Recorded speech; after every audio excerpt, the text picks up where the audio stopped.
Já basta, Senhor, disse ele. Tira minha vida, pois não sou melhor que meus antepassados que já morreram. 1 Reis 19:4. Na vasta tapeçaria da história, hoje vamos relatar uma história bem importante e inspiradora. Se você disse Elias, sim, você acertou. Quando lemos a história de Elias, ao chegarmos, vemos algumas aparentes contradições. Elias, que havia tido a coragem de bater de frente com o rei de Israel, Acabe, profetizando seca e até mesmo respondendo ao rei, agora se encontra fugindo com medo. Ao mesmo tempo, Elias, que teve medo e fugiu para salvar a vida, logo em seguida acaba pedindo para morrer. Elias foi sustentado por Deus de forma milagrosa através da viúva de Sarepta, provisão divina através de corvos. 1 Reis relata de um anjo do Senhor. Deus ressuscitou o filho da viúva através de Elias. Propôs uma reforma religiosa dentre o povo de Israel para abandonarem os falsos deuses e seguirem somente ao Senhor. Enfrentou com valentia a idolatria dos 450 profetas de Baal. Fugiu para escapar da vingança da maligna rainha Jezabel. Deus o encorajou no Monte Horebe, dando nova visão e instruções. Não era infalível. Teve medo e deixou-se deprimir. Ficou desencorajado com as más notícias. Foi honrado por Deus.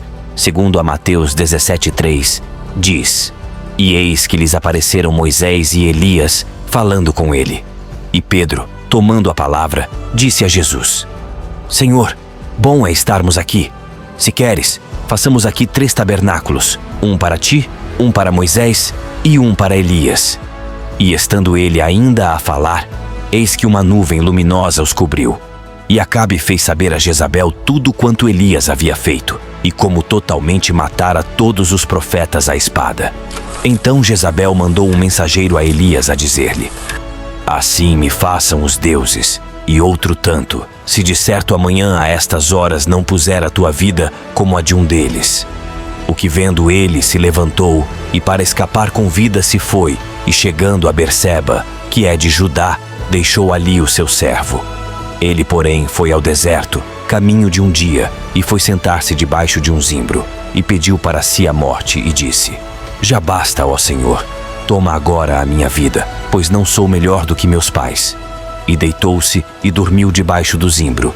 E eis que então um anjo o tocou e lhe disse: Levanta-te, come. E olhou, e eis que à sua cabeceira estava um pão cozido sobre as brasas e uma botija de água. E comeu e bebeu e tornou a deitar-se. E o anjo do Senhor tornou segunda vez e o tocou e disse: Levanta-te e come, porque te será muito longo o caminho. Levantou-se, pois, e comeu e bebeu. E com a força daquela comida, caminhou 40 dias e 40 noites até Horebe, o monte de Deus. E ali entrou numa caverna e passou ali a noite. E eis que a palavra do Senhor veio a ele e lhe disse: Que fazes aqui, Elias? E ele disse: Tenho sido muito zeloso pelo Senhor Deus dos exércitos, porque os filhos de Israel deixaram a tua aliança, derrubaram os teus altares e mataram os teus profetas à espada, e só eu fiquei, e buscam a minha vida para tirarem.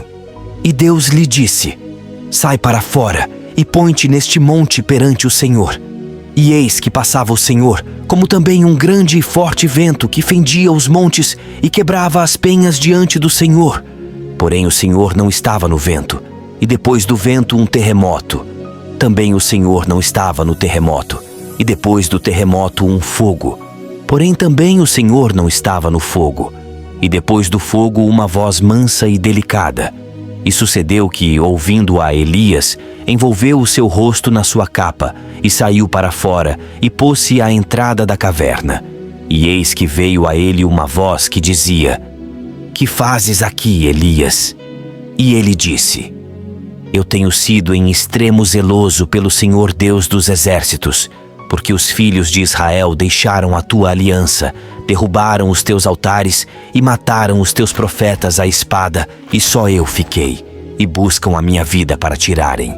E o Senhor lhe disse: Vai, volta pelo teu caminho para o deserto de Damasco, e chegando lá, unge a Hazael rei sobre a Síria. Também a Jeú, filho de Ninsi, ungirás rei de Israel. E também a Eliseu, filho de Safate de Abel-Meolá, ungirás profeta em teu lugar. E há de ser que o que escapar da espada de Azael, matá-lo Jeú, e o que escapar da espada de Jeú, matá-lo-á Eliseu. Também deixei ficar em Israel 7.000, todos os joelhos que não se dobraram a Baal, e toda a boca que não o beijou. Partiu, pois, Elias dali, e achou a Eliseu, filho de Safate, que andava lavrando com 12 juntas de boi. Elias, cujo nome significa o Senhor é Deus. Ele profetizou um dos períodos mais difíceis da história do Reino Norte Israel, cuja capital era Samaria. Isaías, ele profetizou em um período que Israel estava mergulhado em uma crise política desencadeada por uma crise moral que culminou numa crise espiritual. Deus levanta do seu trono e em meio à crise tem alguém para usar. Eu vou repetir: em meio à crise, Deus sempre tem alguém para usar. No primeiro livro dos Reis, capítulo 17. Versículo 1. Aquele pequeno povoado, uma pequena cidade ou mesmo vilarejo, Deus chama o homem e sabe como era o nome deste homem, Elias. Quero perguntar para vocês quem era Elias, quem era a família de Elias. E Elias era um anônimo. Você vai ver que, se você estudar sobre Noé, você vai ver que Noé era filho de Lameque. Elias chega dizendo: vive o Senhor, Deus de Israel, cujo perante face estou. Elias, por volta das suas profecias e intimidade com Deus, vivia ouvindo a voz de Deus, onde muitos procuram a voz de Deus e não encontram. Elias vivia conhecendo a voz de Deus no silêncio. Não era a tempestade que fazia Elias ouvir a voz de Deus, e Elias, com medo de ser morto pela rainha Jezabel, escondeu no ribeiro de Querite.